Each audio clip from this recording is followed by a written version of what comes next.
Another crazy market in Toronto real estate, GTA. Average sale price were up 18 or 20% compared to last year, September and October. There's a huge demand, increase of demand for luxury condos, over 4 million. And we have a lot of demand, but we don't have enough supply to satisfy it. And that's why we see the price increasing significantly. When the market is not balanced, that's what we see, right? So we see a lot of demand, but we don't see that much supply.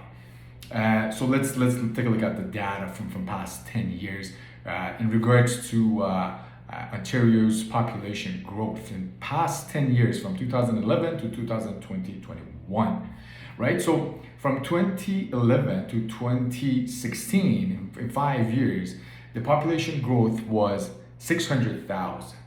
That 600,000 actually increased to 1 million from 2016 to 2021.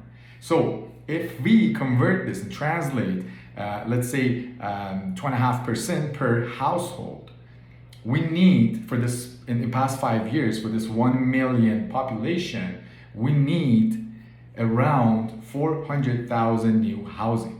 The new housing, building a new housing rate actually was the same, so it didn't increase. So it's the same rate. So 400,000 needed new housing. Well, how much they built? They built 349,000. So we were short at least 50,000. And that's why we saw a huge increase, and the price hike actually from 2016 to 2021. Now let's talk about the future. Let's see the forecast from 2021 to 2031. So in next 10 years, the forecast, it's the population growth is going to be 2.27 million, which is doable. I don't think it's not achievable, since in past 5 years we had 1 million. So if you do the same conversion for 2.5 person per household, for 1 million, we need 900,000 new housing, and then we were short already 50,000. So let's say we need 1 million new homes for next 10 years, and that's why you see this and all over the news that Ontario needs 1 million new homes in next 10 years. But if we build the new homes with the same rate in next 10 years, we're only gonna build 700,000. So we're gonna be short 300,000 in next 10 years.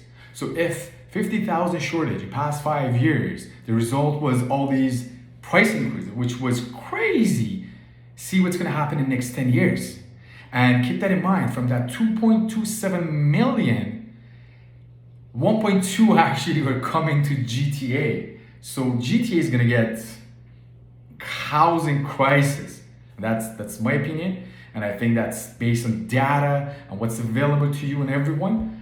If you think, if you have any questions, put a comment. If you're not agree with me, put in a comment. We talk, we chat. If you want to call me 416-843-7030. We talk about this more. Some people say, okay, majority of buyers in Toronto are investors. Yeah, 40% of buyers in GTA are investors. But keep that in mind, as long as the investor lives in it or rent it out, there's a tenant in that house or real estate, whatever you call it, that counts as a supply. So unless the investor buys and keep it vacant, which I don't see that a lot. We don't have that much wealthy investors in here. Plus, we have what? We have vacant tax. That's going to address this issue. So, you know, I don't think there's any bubble or the real estate market is going to crash. But do your own due diligence. Ask your realtors to show you the data, and then. As always, the right time to buy real estate was yesterday, and if not, today. All right, until next one.